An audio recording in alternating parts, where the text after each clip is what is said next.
It's a personal feast, వ్యక్తిగతమైన పండగ. యేసు ప్రభునందు విశ్వాసం ఉంచకపోతే ఆ వ్యక్తికి ఒకే రోజే పండగ, డిసెంబర్ 25. యేసు ప్రభునందు విశ్వాసం ఉంచిన వ్యక్తికి 365 రోజులు లీవ్ సంవత్సరం, 366 రోజుల క్రిస్మస్. అందుకే బైబిల్ సెలవిస్తుంది లూకా సువార్త 2వ అధ్యాయంలో, నేడు రక్షకుడు మీ కొరకు పుట్టి ఉన్నాడు. A saviour is born for you today. ఏ రోజు చదివితే ఆ రోజు ఇదే.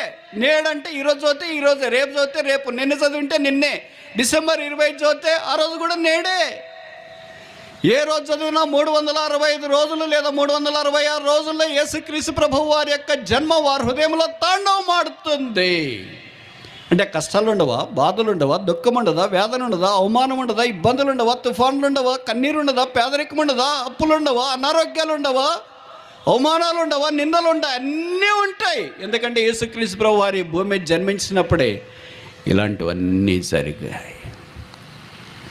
వీటన్నిటి మధ్యలో అరుణోదయ దర్శనంగా యేసుక్రీస్తు ప్రభు వారి భూమి మీద జన్మించినాడు.